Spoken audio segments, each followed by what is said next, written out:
Imagine, yeah? So collective karma does happen, does exist, yeah? That's what it is. Even though we don't do anything wrong, but if we associate with wrong people, they can also contaminate you, make trouble. Yeah, even modern people understand that. They say, choose your friends carefully, eh? And in the Bible even say, don't be among meat eater, wine drinker. Yeah, ancient time, new time is all the same wisdom that we should choose our associate carefully, yeah, if we can. Sometimes we cannot. So just protect yourself with the 5 holy names, okay? And whatever the power of your meditation, pray to the Master to protect you, and maybe you're okay, yeah? That is a problem, yeah? We live in the society. It's not possible to always avoid. Sometimes I say a house, but actually it's not. When I say my house, it's actually a cave. Because we always say, my house, my house. Cave is a very rare phenomenon. So I forgot. Just like recently, I have to talk to a being called the Ultimate Master, the Self. And I forgot that name all the time. I keep saying, Supreme Master, Enlightened Master, Highest Master, Omnipresent, anything but the Ultimate Master. And I have to redo it again. I said, sorry, I forgot. I have to say the Ultimate Master when I talk to that being, my great self, whatever. It's habit, when something new is difficult to remember. So therefore, being greatly enlightened doesn't exempt you from all the troubled water around you, huh? Okay? Just be always vigilant and protect yourself with all you have, though. And pray to the Master, also always stand by. But sometimes it's not because of the collective karma, sometimes because of your karma. You did something in the past, and that one rubbed off into the present, which is the condition through which you can be born and live until you die. It's the present karma, yeah? Or maybe you have done something and you forget this lifetime. Yeah. Add on karma. After initiation, if you don't add on any karma, then you're clean. You should be safe enough, yeah. But if you associate with other people, of course, then it's not as smooth as if you just, if at the time of initiation you keep to yourself until, you're gone, then maybe less trouble. But that's easier said than done. Otherwise you wouldn't have come here. You would have just stayed with me, or you just have become a monk or nun somewhere, or just stay somewhere enjoying yourself. Outside, feel lonelier than when you're alone. Believe me, it's like that. I feel lonelier when I'm in the city with the crowd or in the restaurant, that kind of life. I feel more lonely than when I was in the Himalaya all by myself. And I feel the food don't taste as pure, even though so many flavor, not as good as when I was in the Himalaya, back in my own chapati and peanut butter, and drink the Ganges River. By the way, today we mentioned that about my happy time, my happiest time. And you say, oh, we can all go there. And if you go there, then it's not happiest time anymore. What's the difference? If I sit there, talk to you, or sit here, talk to you? You're so cute. I meant alone, yeah? In a small little hut, living with scorpion and snakes and centipede, whatever. Yeah, I don't feel as scared as when I live in the city. This kind of fear, from people around you, or from the situation, or from the world, it just rub off on you.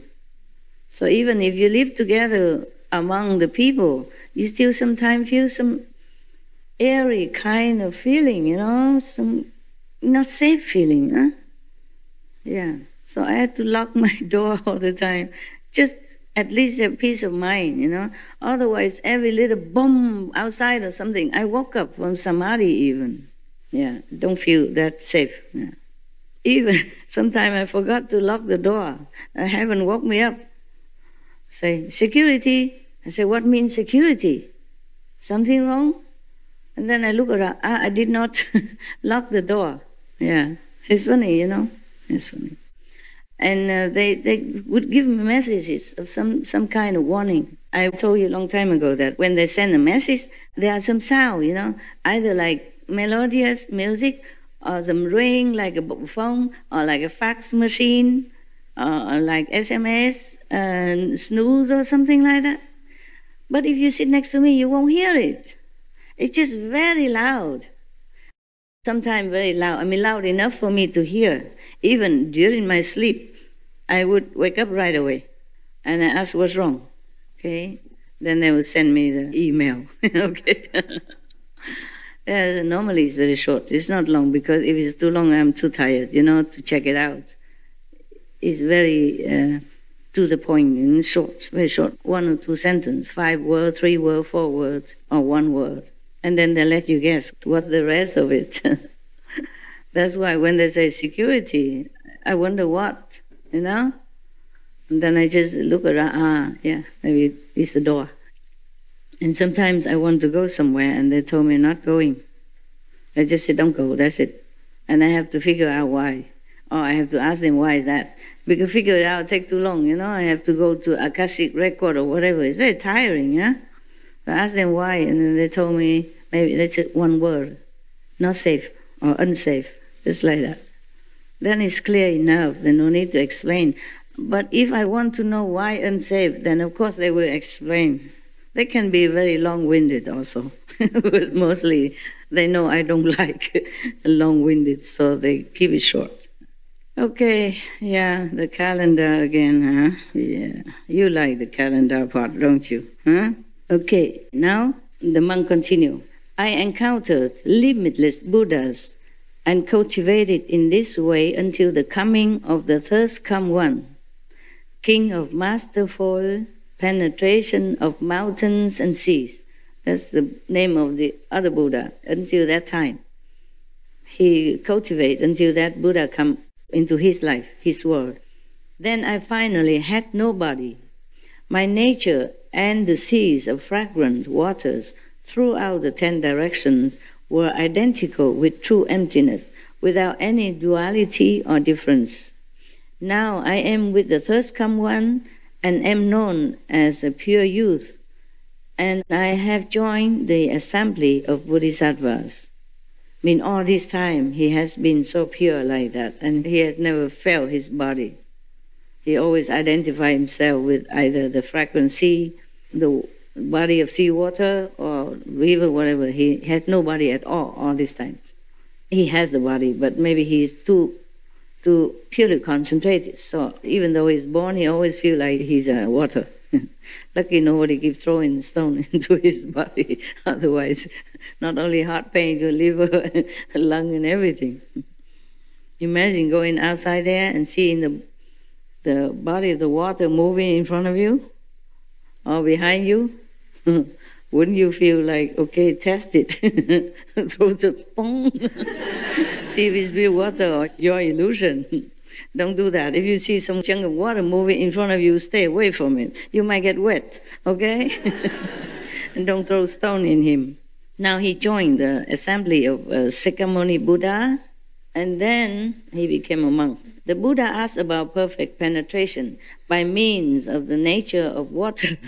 I penetrated through to the flow of a single flavor, and I obtained patience with the non-existence of beings and phenomena, and the perfection of Buddhi. This is the foremost method, concentration on water. So it's not like you just contemplate on water, or different kind of water, you see, even the water that mixed with your excrement or urine. He's so pure that he has no differentiation. All of that, it's just like pure water to him. That's why he say he's successful in contemplating water until only one flavor, one water flavor. There's no difference between water or defiled water or pure water to him. Okay, next one, the Dharma Prince, Vaidurya Light, his name, arose from his seat, bowed at the Buddha's feet, and said to the Buddha, I can still remember back through eons, as many as the sands of the Ganges. You know everything. Maybe I don't need to read. I just need the name. I read the name. You add on the rest in your mind. I read it for the sake of somebody at home, okay, who are not here. Otherwise, you know everything already. I remember that to the time of a Buddha named Limitless Sound, who, life after life, always Buddha coming and going, huh? Lucky us, huh? Who instructed the bodhisattvas that fundamental enlightenment is wonderful and bright. He taught them to contemplate this world and all the beings in it as forest conditions propelled by the power of wind. That Buddha at that time told his disciples to recognize that this world and everything in it is illusion, anyway, by the power of the wind. Meaning from nothing. It's born from nothing. How can the power of the wind create anything? So that just means illusion. This world is false. So contemplate on that. At that time, I contemplated the position of the world, and I regarded the passage of time in the world. I reflected on the movement and stillness in my body. I considered the arising of thought in the mind. All these kinds of movements were non-dual. They were equal and the same. I then understood that the nature of movement does not come from anywhere and does not go anywhere. Every single material particle throughout the 10 directions and every upside-down living being in it is of the same empty falseness. Upside down, yeah? You never know if the earth is up or down now. We are sitting here upright, but maybe our heads are down, we don't know. Huh? The world keeps rolling, and sometimes we're up, sometimes we're down. So every upside-down living being in it is true. Huh? So all of that is empty. Is illusion. And so, throughout the 3,000 great thousands worlds, the living beings in each of the worlds were like so many mosquitoes confined in a trap and droning monotonously. Caught in those few square inches, their hum built to a maddening crescendo. Not long after I encountered the Buddha, Shakyamuni, I attained patience with the non-existence of beings and phenomena. My mind then opened, and I could see the country of the Buddha unmoving in the east. I became a Dharma prince and served the Buddhas of the 10 directions. My body and mind emit a light that makes them completely clear and translucent. The Buddha asked about perfect penetration. I contemplated the power of wind as lacking anything to rely on, and I awakened to the body-mind.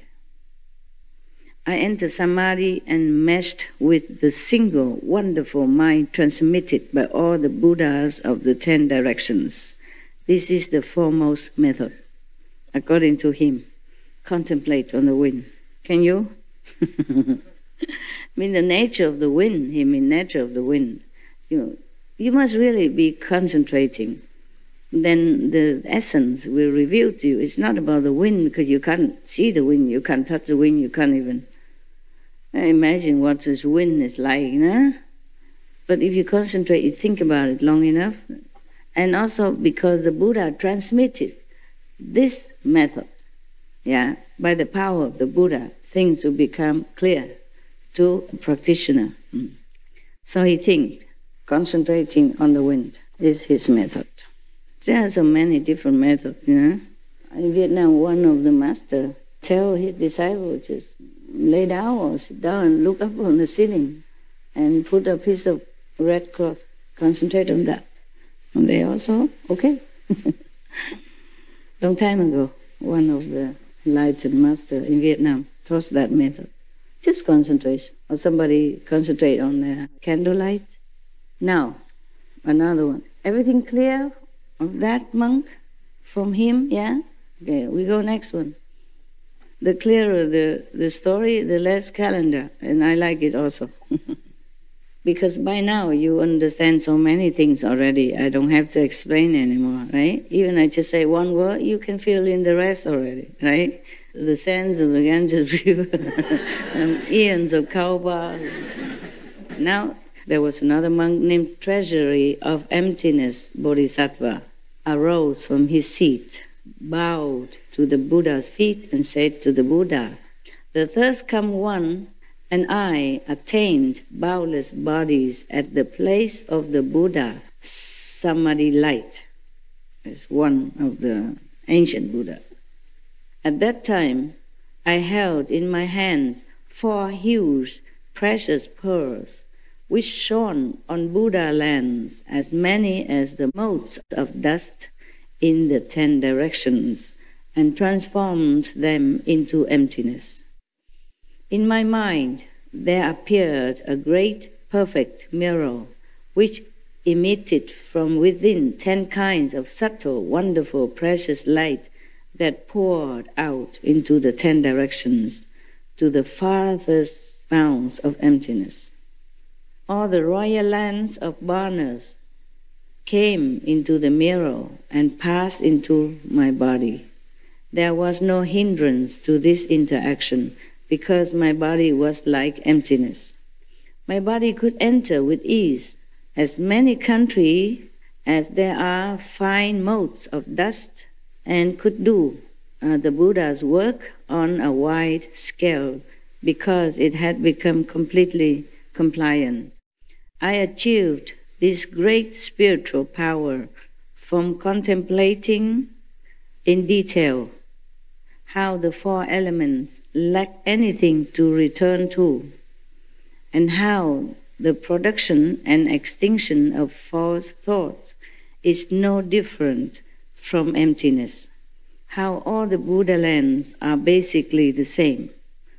Once I realized this identity, I obtained patience with the non-existence of beings and phenomena.